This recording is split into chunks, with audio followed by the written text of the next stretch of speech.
So, there was that one day. Remember that time when? You're just jealous because I've been chatting with babes all day long. All day long. 10 seconds for Harambe. Quite good. Attack warning. Is it for real? Attack warning's for bloody real. Live from Colorado Springs, the Drop Culture Podcast. I want to confirm, is this an exercise? Roger, copy. This is not an exercise. Come on, quick, get down. 1, 2, 3.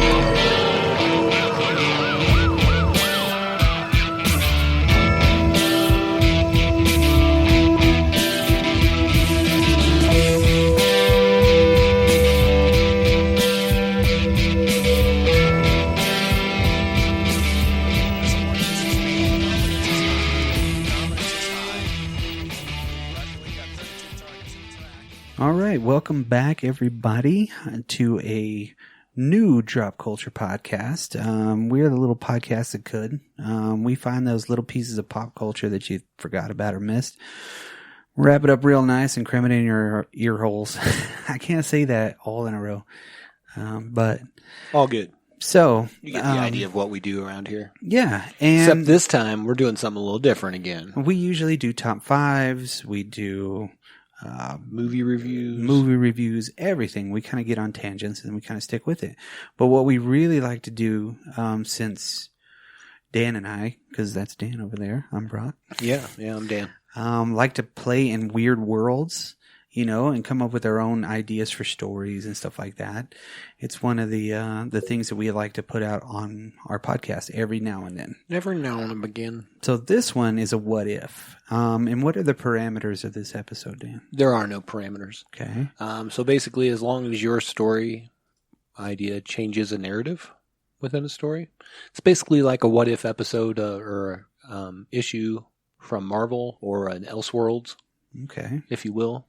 From DC, I use those because those are just like the two biggest, right, well-known ones. And we didn't have to stick with comic books, but inherently we both did. Yeah, probably.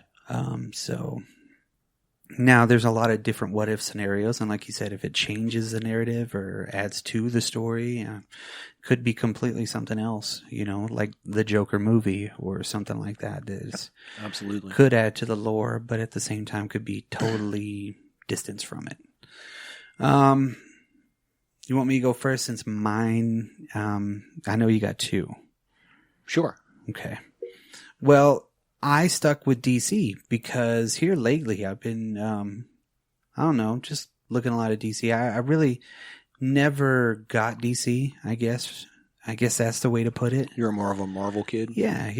And never really saw, the expanse that DC really has. You know, I'm going to admit that straight up front. DC does have some of the greatest characters. They do have, they're established everything. So, of course, I mean, I have a couple of favorite characters from DC. One of them would be Swamp Thing, of course. Like, I love everything Swamp Thing. You like the Swamp Thing? I had no idea. Well, I thought you were going to say Solar Boy. Yeah. Well, what I liked about Swamp Thing, is...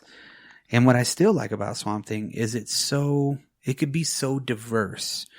There could be so many things. He could go anywhere in the known universe pretty much. Yeah. As long as he's traveling through the green. So it's like super cool. As long as there's plant life there, basically. Yeah. It's very Zen style. It's anything that Alan Moore did after or with the character has created a new unlimited where it's boundless as far as what they can really do. And that's what I like about DC is the space aspect of it. Because it doesn't have to be ground on Earth, you know? Right. But having that extra space part of it is really cool. So there's a lot of cool characters out there that aren't your normal everyday heroes that I do like. And of course, Swamp Thing being one of them. But what I watched the Superman Man of Tomorrow movie, right? Yeah. What'd you think? Great movie. Yeah. I'm not a big fan of the art. Okay. But overall, It was a great, great, great movie. Loved it, right? So it's more of that Fleischer style art. Yeah, and who was in it, of course, but Martian Manhunter, Superman, and Lex Luthor, and then who was the other one? Lobo. You know, so it was cool to see Lobo in something like that, but not like a cheesy Lobo. He was still, you know, machismo Lobo, but still pretty cool. You know what I mean? So he did add a lot to the story, and he wasn't there present the whole time, making, you know, Fetal's giz, you know, kind of crap the whole time, but it was really cool. But what I guess I just really paid attention to was the backstory of Martian Manhunter. So I did some research on Martian Manhunter, John Johns, right? John Jones. John Jones, but Johns. Yeah. But it's amazing because the way that they put it, and it kind of made me think about it, was being the last of their race in that movie. So you had the last Kryptonian, you had the last Martian, and then of course you had the last Cesarnian. Right. So they were all there, which was just unusual, kind of a tie right there for one of Superman's first adventures. Right. You know, so this was kind of like what we're doing right now. And learning about Martian Manhunter was so cool because his story has just not necessarily evolved in the way that the other ones did. It was kind of like he was forgotten or thrown away, and then he would come back, and he would be all powerful, new powers and everything like that. But he's been there since the beginning. Right. Which is really like totally cool. So of course you see Mars as a desolate landscape. And even whenever he was there and he was the Manhunter, you know what I mean? He was a Martian Manhunter because he was a cop. He actually was underground anyway with his family and everything. And then his brother that didn't have telepathic abilities he's just pissed off at the upper world because they all use telepathy. So he creates a virus that destroys the entire deal, but it's a psychic virus. Right. Don't really know too much about it. I haven't really read up on it, but I saw that and I was like, holy crap. Wouldn't that be cool? Because they have Swamp Thing and him. I looked to see if they had like a crossover, but they did too. Kind of, okay. I didn't know. Kind of in Brightest Day or something like that. Because there was other avatars out there, and technically, there's like this dark avatar. They're really, it's like there's 4 different elementals and everything like that, which of course is like Aquaman, Firestorm, Hawkman, Hawkgirl, you know, and he's the element of Earth, maybe, but there's also Black Lanterns in this thing. There's the other lanterns, I forgot, the magenta lanterns or something. There's the red, the white. What is the other? The yellow. Yeah. The orange. There's like a whole bunch. Yeah, there's a rainbow. Purple. Black Lantern Corps, Indigo Lanterns. Yeah. Yes. So you have this major story that before that he was one of the founding members of the Justice League America, right? Sure. And Justice League International. He was at one point he was a police detective, but what I liked about his story too was he was kind of like John Carter of Mars, because he was teleported here, but he could never go back because the dude that teleported him died. So, you know, he was like, oh, I'm sorry I ruined your life. Ugh. You know, he's gone. But what I wanted to see is like another, I had this idea of them revisiting that world again, going to Mars, but him traveling with Swamp Thing and the Green to replenish the planet and find water, because they do at some point, you know, in his history, but to find water and turn Mars into another kind of a way station in the galaxy type of a deal, and regrow the whole Martian society and everything like that. But there's so many different facets in what people added to it, which the actual Martians were split into 2 at the very beginning of them being popular or populating Mars. The green and the whites. Yeah, so you got the green and the white. So, you know, having that and living in that world, but like it's Swamp Thing trying to help hit with his brother or something like that, and they're trying to start all this stuff, but his brother's causing all this extra chaos. So it's just only like a team up. Right. So it wouldn't necessarily be like everybody's on it. You know what I mean? Right. It's like this big grand scope kind of a thing. But to where they're actually rebuilding Mars, and then he would become the avatar of Mars, you know, something crazy like that. To kind of change up, but he's still part of the league and everything like that, because he can go at any speed that he wants to, everything, just like Swamp Thing. But if he has like a way that he could travel through the green, it'd be crazy. Or whatever other spectrum there is, you know? Sure. Especially with the lanterns, because, I mean, the dude's like badass. I never really realized how badass Martian Manhunter is. Oh, he's like a Superman level with more powers. Yeah. Or at least different powers. He's got the telepathy thing. Well, not just the telepathy, but he can phase. Yeah. So, like, somebody could take a swing at him and they go right through him. He can change his density. Yeah. Yeah. So it's kind of like Vision, but cooler. You know? He could do a lot of shit. I would say those two characters are actually built off each other. Like, I would say Vision's kind of... oh, yeah. Definitely. Marvel was always... With the weird colorings, you know what I mean? Yeah. Marvel was always really good about being like, oh, they got one of those characters? We got one too. Yep. How are we going to work it in? And vice versa down the line. But yeah, originally, definitely Marvel. Yeah, he can regenerate himself from nothing. Yep.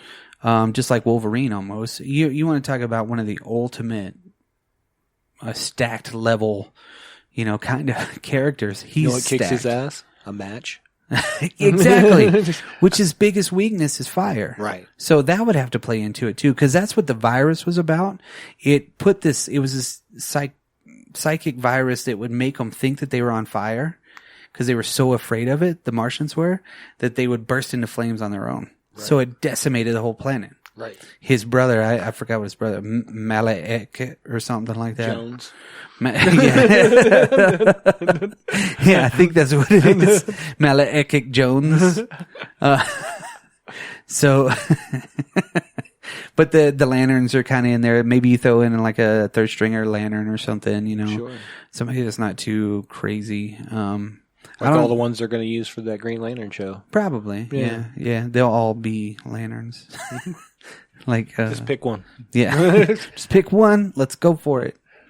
But I thought that would be really cool. And especially, you know, having these two super intellects, even though, I mean, I guess everything was given to Swamp Thing because he's the avatar of the green. Everything was given to him, passed down from generation to generation. Maybe he's starting something completely brand new on Mars too. Right. Because it's the closest place to us, you know, you would think that could lead to other stories of commerce between them and sure. Mars superheroes versus, you know, Earth superheroes.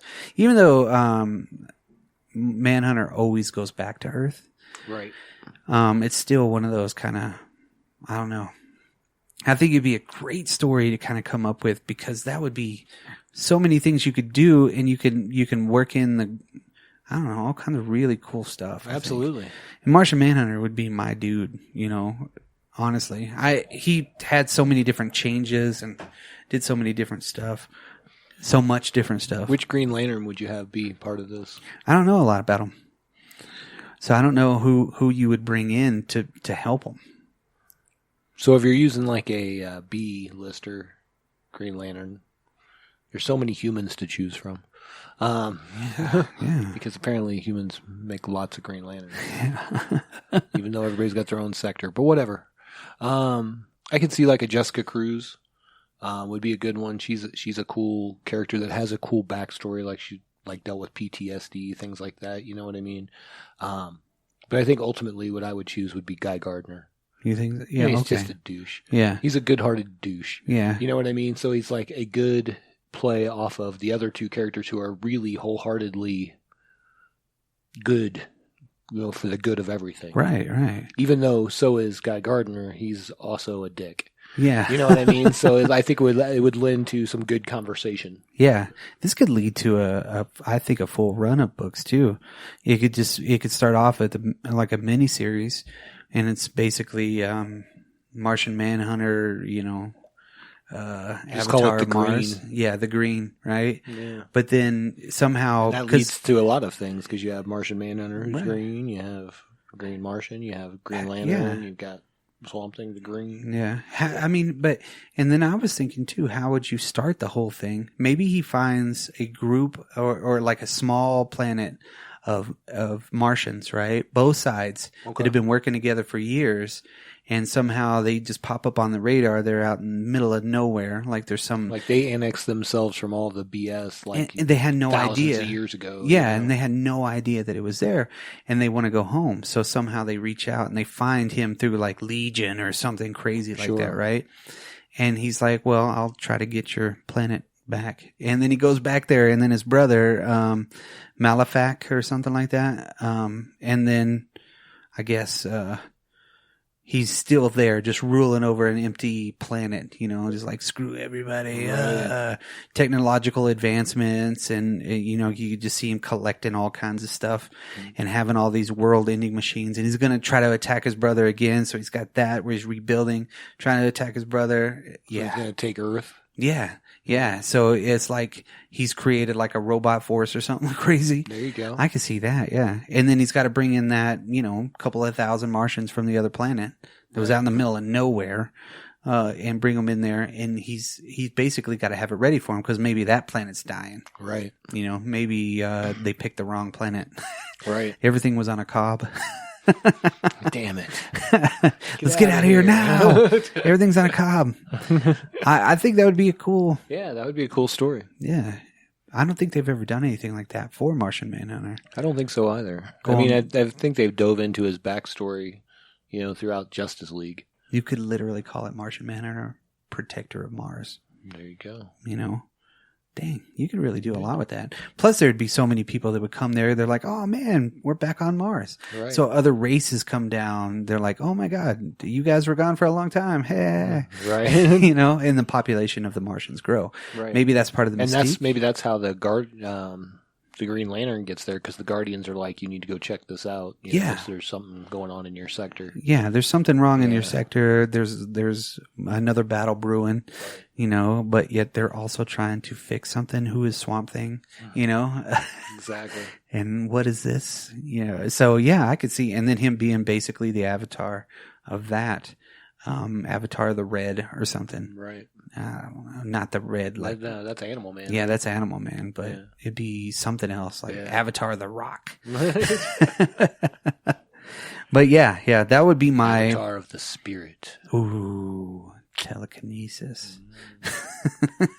Anyway. He's like a space Jedi. He really is. Yeah, he kind of is. But he's more badass, probably. He's like Superman Jedi. Yeah, exactly. Okay, so what would be yours?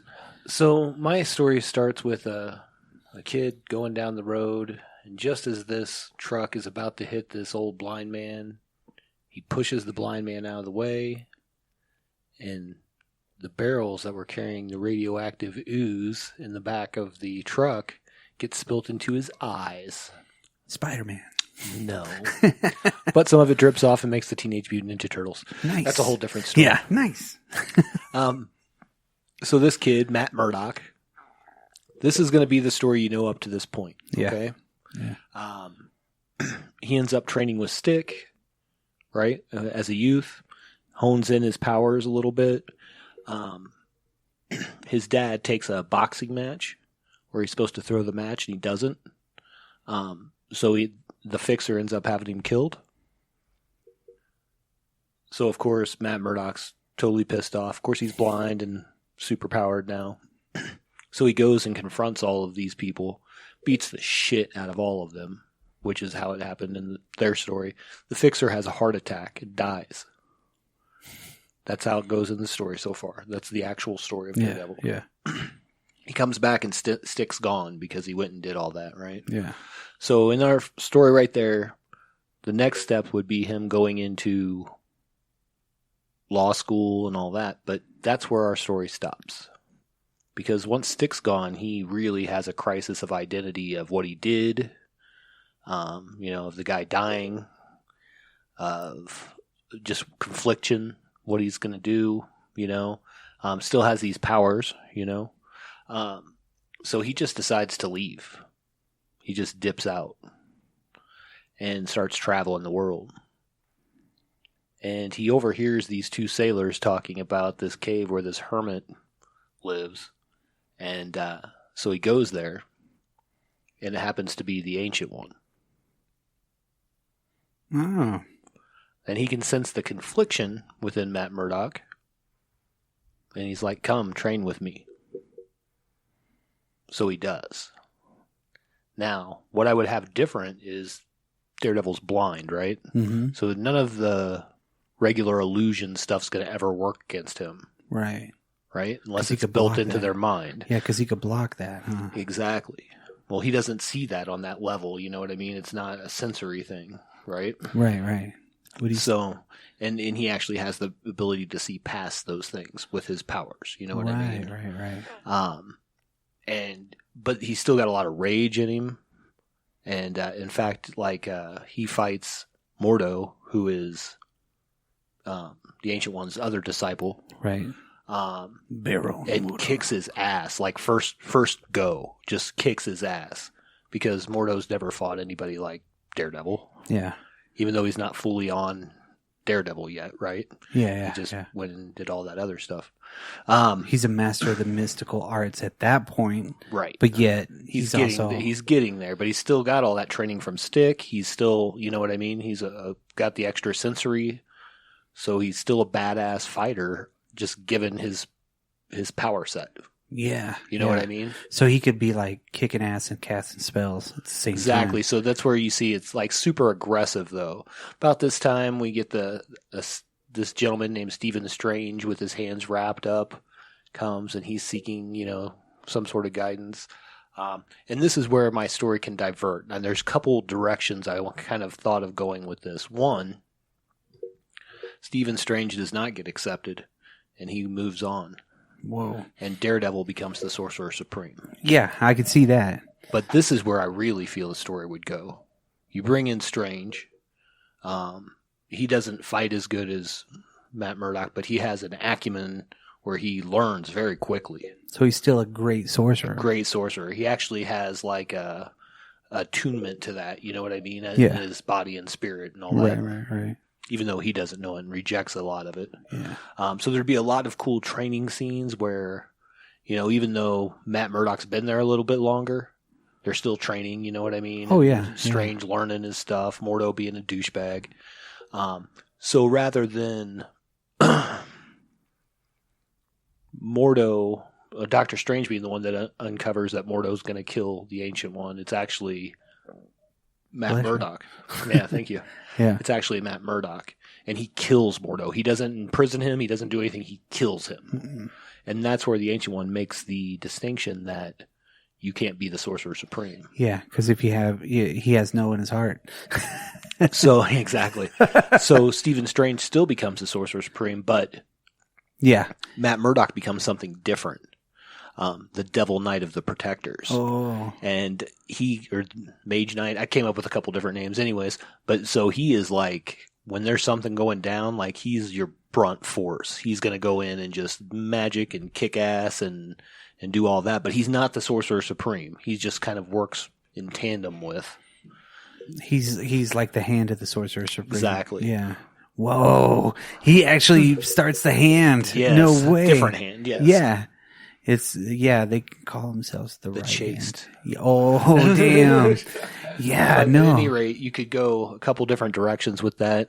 My mind had a field day playing in that world, just going in different directions, seeing what I would like. But I really like the idea of Strange still becoming the Sorcerer Supreme because he's meant to be. Right. You know what I mean? Yeah, And Matt Murdock becoming something completely different. Right. And I think it would, like the art, you could do some cool art. I couldn't, but somebody could. Yeah. I mean, yeah. No, it'd be really cool to see like the mystical side of Daredevil's fighting because he was raised Catholic, right? And like he would ditch all of that because that's a big part of his life at this point. That Catholic guilt would be gone when he reaches that center. Correct. Yeah. So he's like building something brand new, so he could work for either side. It really depends on who needs him the most. Right. So he's always battling like celestials and crazy shit like that because he's so powerful, but yet at the same time just so agile.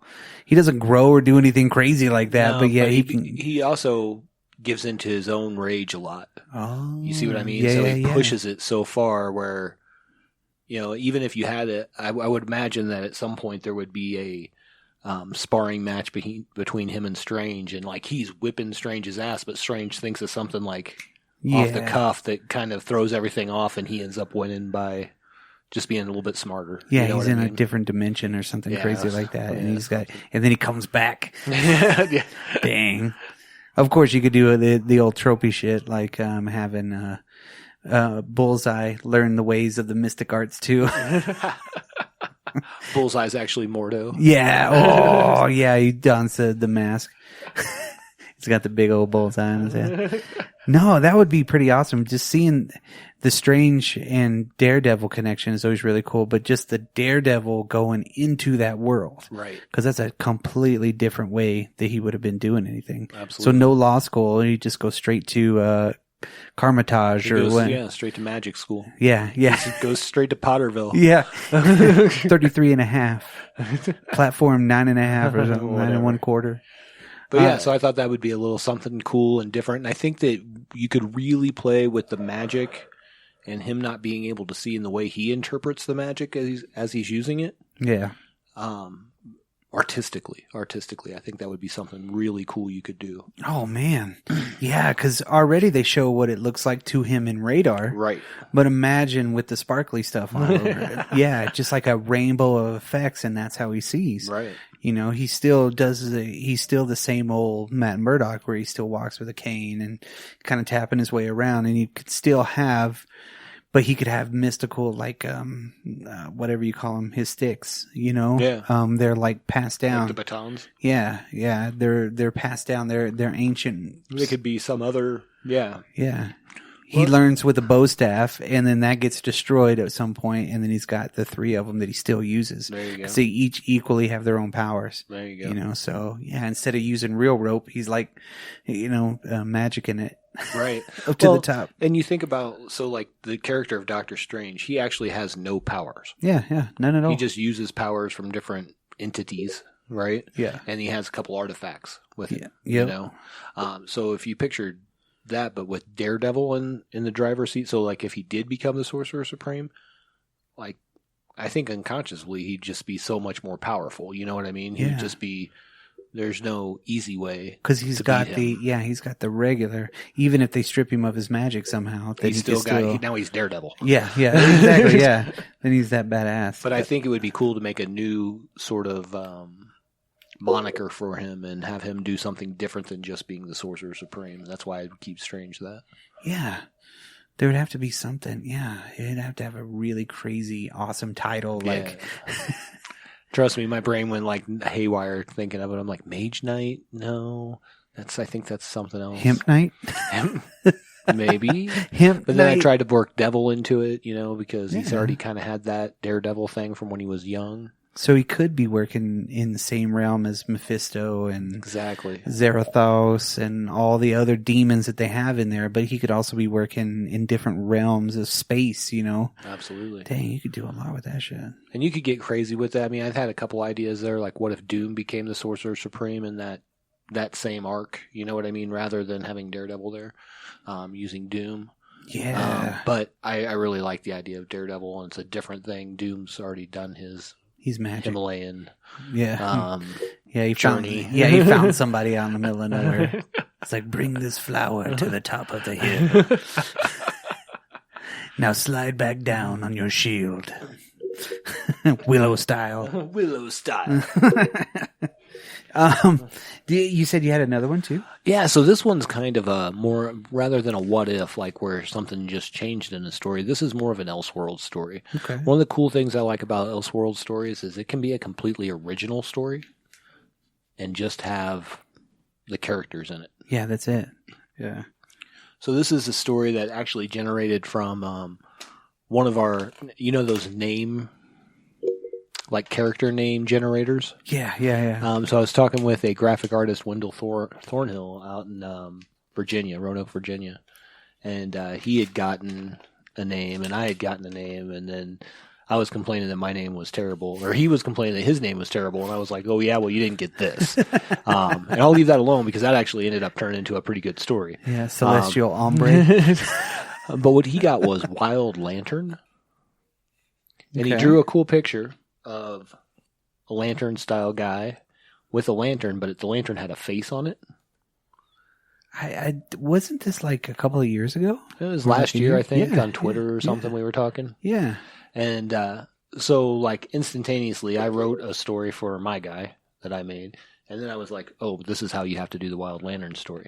And I told him, I was like, man, I'll share that with you sometime. And I've never gotten around to sharing it with him. He's even mentioned it to me. I'm like, yeah, we'll do that. But, you know, life. Yeah. And it's weird to direct message a whole story idea through Twitter. Yes. But at any rate, so my idea for the Wild Lantern one's the one I'm going to share, based off his drawing. And so this is takes place in the DC universe, obviously. So there's like a space station floating above a planet, right? And starts out with a guy that's inside the space station talking on a radio to a rover team that's down on the planet. And they're going to be back the next day within so many hours. And they talk about how there's another rover team that's on the moon of this planet. And you find out that basically the only people left on the space station are this guy who kind of takes care of everything. Oh. And then the scientist lady who's kind of in charge of everything. Like the corporation said, you know, she's kind of in charge of everything. Oh, okay. But she's really smart, but she's very cold and weird, and like he does not like being around her. And there's got to be a lot of buildup in that. Yeah, yeah. And, you know, you see him like looking on his tablet and he's like reading a story about the Justice League or something like that, you know, like trying to get news from home. Yeah. Having conversations about that. And then she asks him to bring something somewhere and he kind of gives her some bullshit, but like, fuck you kind of a deal, you know, but not really because she's the boss. Yeah. And he's going down to do that. Then suddenly all these warning bell things start going off, right? And you see from our perspective, like a comet or a meteor or something coming towards the space station. And it hits. And explodes. And our guy, who I have not made a name for, suddenly is surrounded by energy and just like in the middle of this wreckage, right? And it's kind of a scalanting of colors, different colors of energy. And he's like standing there, and then the lantern appears, and it's got the face on it, and he can basically talking to the lantern, right? And they decide they're going to go down to this planet and see if they can find somebody or do something. Yeah. He's still trying to act human, right? In a way, and get back. Yeah. Yep. And over the course of this story, like I would want other lanterns to show up, not just Green Lanterns, like you were talking about, like some of the Indigo Lanterns, Emerald, the ones that make sense. Yeah. And they're trying to. There's actually life on this planet. Come to find out, the people below, they don't know where they're at. The ones that were on the rover team, they can't find them, but they do find this like civilization basically. And it's a big fight, and I don't really have all the mechanics and the minutia down, but basically there's a big fight to like basically unoppress these people. But what he finds out is that his power is sucking all the energy out of the lanterns of those lanterns that are around him. So he uses that. That's why it's a Wild Lantern. And his lantern, that's what it does, is it drains all those other batteries to give it power, but he can use the red lantern powers, he can use the green lantern powers, but he's not, you notice as this goes forward, like emotionally, he's kind of swinging left and right a lot, and you also notice that the face on the lantern gets darker and darker, a little bit more creepy, a little more sinister as it goes forward, and it's kind of leading him down this path of destruction. So It's like melding all the lantern powers together and causing him to go crazy. Right. At the end, he, gives up some sort of power to save the day, whatever. Right. Flash back to the explosion, and you see the same guy, but he's got a sheet of metal through his head, so none of this actually ever happened. And you see, again, the explosion as it pans out, you see the girl, but now she's covered in the energy. And that's my story. Oh. I could see that turning into something really cool. And it doesn't have to be that long either. No, I would want it to be like 4 to 6 comics. That's it at the most. What would have caused that meteor type of a deal? Well, so you could really dig in at that point. I mean, you could make it, you could go the piece of the source wall. You could anything. You know what I mean? There's so many options out there that if you wanted to tie it into something, you could. It was like a really ancient battle with one of the all the Lantern Corps, and for some reason their energy got deflected away and coalesced into a comet, and it's been traveling in space since God knows when. And that's what makes the Lantern. Yeah. And those powers are at conflict with themselves on the inside. At the same time, they're at conflict with themselves on the inside of him. Right. And then the whole idea is that, like, the story that we got with him and the way he was, he's not an idiot by any means, but he's not like the smartest guy in the room. Yeah. He's just a dude. He's not the janitor. No. He's, but he is definitely not like the lead scientist. He's not like a ace pilot. He's none of those people. You know what I mean? Right. Whereas I think if you left it where, this piece of metal's through his brain and all that happened in like a half a second in his mind, and then we have the girl, you could go a whole different direction with her because she's like a fucking brilliant scientist. You know what I mean? Now she's got these powers. Now where does that go if there's a darkness to it? Well, it's like the Lochnar from Heavy Metal. It just travels around and has different stories. Yeah, I could. That's the only thing that came to mind. I have lived many lives. But that would be my Elseworlds. A little more space faring. Yeah. DC one. Yeah. I really like the idea that DC does have a lot of space and magic, and it's not just, Batman and stuff, but they kick ass on all of it. Yeah. I mean, they really do. I've always, again, like I said, not really understood it. And I think it's a more mature kind of a thing. Well, and I think for me as a youth, I used to really read more Marvel than anything. Yep. And I think it was because it was grounded. Those people were like 16-year-old kids like me, or now it's like 12, but whatever. You know what I mean? It was identifiable. Yeah, exactly. Where, and I did I did read a lot of Batman and a lot of Green Lantern. Oh, yeah. Those were two of probably my big DC ones. Yeah. As a kid, Yeah. But I could see how they're so iconic. Like some of the characters, it's hard to like Superman. What do you identify with Superman? Right. Nothing. He's perfect. Yeah. Okay, great. He can go anywhere. He's like the Jesus superhero. Yeah, I know, pretty much. I mean, like, what kills Superman? Nothing except for kryptonite. He's got one weakness, but at the same time, like, he even can use kryptonite in a weird way. Yeah, he has. It's just, it's crazy to have somebody that is just so badass being the protector of Earth, you know? Well, I think I read a lot of Batman. I did like Batman, but my favorite character in DC by far is Dick Grayson. I think he was the most identifiable character as a kid to me. Okay.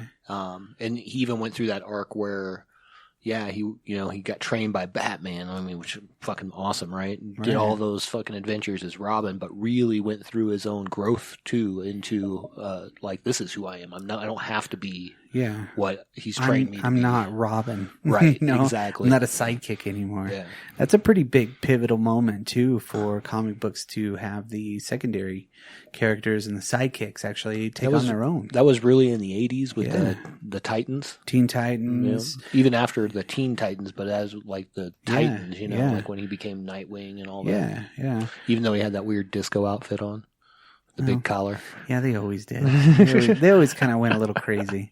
Went a little dazzler on everybody. You know what I mean? Well, and I think that was probably part of the reason I was more of a Marvel guy. There was less, weird to say, but there was less Dazzler moments. Yeah, even exactly. though Dazzler is a Marvel comic. It was grittier for some reason. Yeah. But I really do, reading DC now, just looking at DC, I'm like, dang, they just really opened up an entire universe that can go anywhere. Absolutely. Watchmen, even though it was published by DC, I don't think I really consider it a DC kind of a deal. It was an Elseworlds. It could be its own stuff. Until they did the Rebirth stuff, and now, now it's part of it. Yeah, Dr. Manhattan changed the past and all that jazz. Blah blah blah blah blah. Yeah, so they're slowly making it to where they can reappear these characters, which they never should with that. No, I agree. Ever. I agree. I think Manhattan's really the only one you should, if you're going to have him. I could see him being a cosmic entity. Yeah. You know what I mean? Kind of in league with the Spectre and all of the little bitty dudes that sit in space. Exactly. The Watcher dudes or whatnot, mixed pickles. Mixed pickles. Mitch Pickles? Yeah. But yeah, no. Mr. Mitch Pickles. Mr. Mitch Pickles. Mitch, we miss you. You're already gone. But yeah, that's all I got, man. Those are my two, my what if and my Elseworld. Those are pretty good because, I mean, you could really just build inside that world and have fun with it. And well, I think the cool thing with doing a story like the DC one specifically is that there would be no rules because obviously whatever you did at the end of this arc had no effect on the DC universe.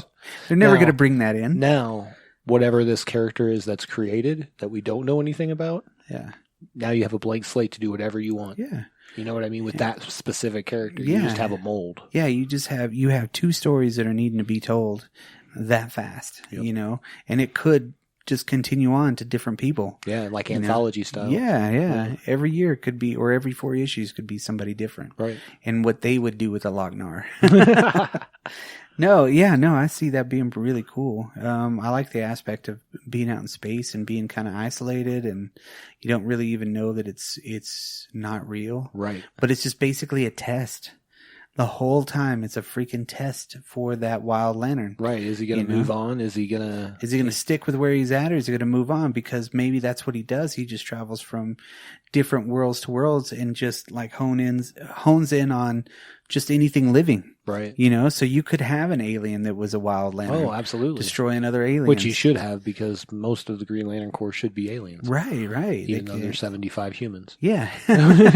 That's a lie. There's not 75 lanterns. But there's like 7. Yeah, there's enough. 7 human lanterns. They have their own section. But at the commissary. I thought it would be super cool to have like, maybe not Sinestro, but somebody from the Sinestro Corps kind of be involved, and like he's like, fuck this, he's just going to end this Wild Lantern guy, and he can't because he's already drained the power from his battery. Ooh, you know what I mean? So they're all just helpless. Yeah, exactly. But you got nothing going on here. And a piece of the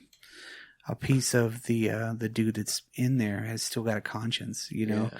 And he's like, nah, I'm not going to do that. And it's just basically again like a test. Yeah. To see who is going to be the best one, if there ever is going to be a best one. And then that person may hold that mantle for a while. Yeah. If it turns out to be like a really well-liked kind of a story and it really does make sense, then the Wild Lantern lives, you know, and goes for, 12 issues or something like that. But then it moves on. Could be 50 issues, and that'd be like, oh, that's the Wild Lantern we know and love, but then 10 years later, it's a whole new Wild Lantern. Yeah, because it moved on. Because he made a decision that stripped him of the mantle. Exactly. You know, up until then, it was like, well, I might stick with you. Right. Anyway, something different. No, that'd be really awesome. That'd be like super cool. And then your other one with Daredevil. Jeez. I mean, I could just see him like sparring with Strange, you know, Strange in the big old outfit, and Daredevil just still, but maybe this Daredevil is in black with a little bit of red embellishments. I would think that he would be, I think that's a good call, but I think he would be a little more grandiose than just the regular Daredevil outfit, just because he does incorporate the magic. So no cape, though, right? No. Yeah, no cape. If he was the Sorcerer Supreme, of course, he'd have the Cloak of Levitation, and I could imagine some really cool martial arts while he's flying and, like, doing magic at the same time and all that. That would be pretty awesome. But I don't think he needs a cape. He just uses his magic to do whatever he needs to do. You know, if he wanted to fly, he could fly. Even him fighting the Hulk would be awesome. Yeah. Well, then that's where my brain goes crazy, because then I'm like, start building forward from that. Yeah. What are these things he's going to fight? How's that going to work out? Is there going to be like little, like spin-off stories, you know, like maybe where he teams up with Brother Voodoo, or, you know, like you could do all kinds of cool stuff. Yeah, you could bring in all of those characters just for like one-offs. He fights Blackheart and kills him, you know, something like that, you know. Yeah, he actually does. He contains Blackheart and actually creates his own artifact. Oh, boom. There you go. And then Mephisto's pissed. Yeah. So that's like his big nemesis. Yeah. You know, going forward, is Mephisto is always after fucking this devil. Yes. A tale of two devils. Oh, there you go. Yeah. And then, of course, at the very end of the run, that's when Stephen Strange comes in. He's like, I'm back. Well, I think you could do both. You know what I mean? You could have them both doing their own thing. Because I don't think you leave Daredevil's character tied at the end. You know, like, yeah, he'll come help when there's time. When you need me, you call me. But I'm going to go do my own thing. Yeah, use this incantation, and wherever I'm at, I'll be there. Right. Strange is like, hope we don't need it. Here's a lock of my hair. Yeah. Whatever. Here's a Wookiee braid. Here's one of my worthless eyeballs. Yeah. Say my name. Daredevil. What's my name? Daredevil. All right, good. But yeah, so those were mine, and I liked yours as well, man. Yeah, super cool. Like playing in that cosmic realm, you know. It's not that far away, and I just kind of got it in my head. I was like, has Swamp Thing and Martian Manhunter ever done anything? That would be cool.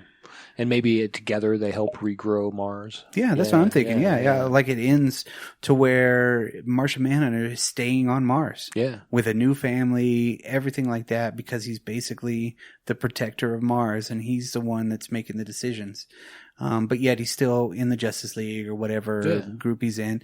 But maybe he starts a Martian one with different people. Like Martians, but then also at the same time they have all these other kind of things races they can have. Of people that, completely different world. You can do whatever you want. Yeah, so you have like almost like a Legion kind of a thing, but it's the Martians. You know what I mean?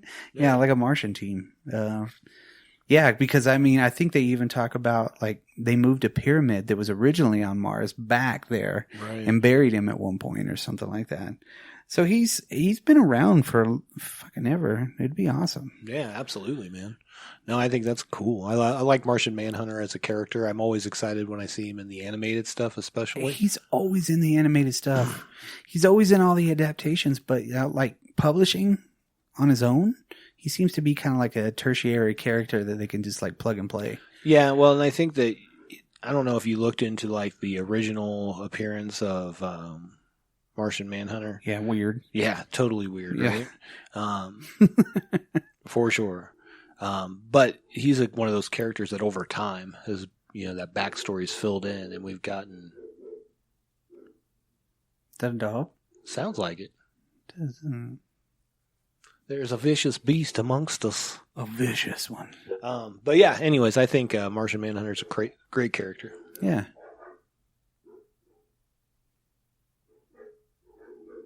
Are they fighting? I don't know what's going on. Well,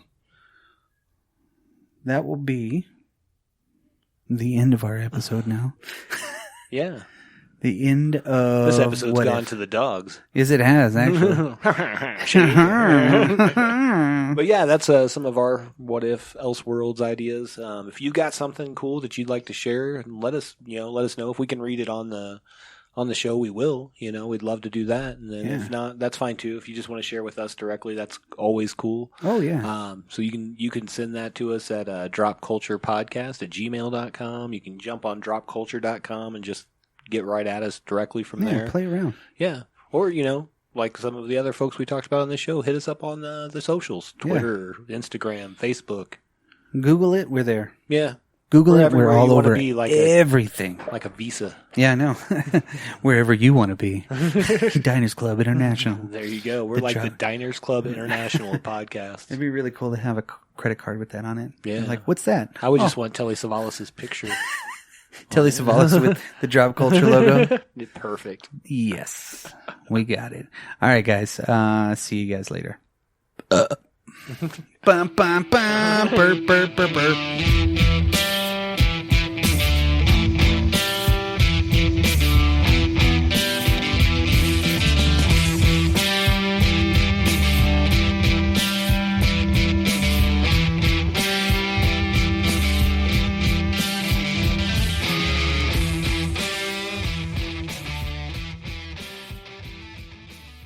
His brother, I forgot what his brother, Malek or something like that. Jones.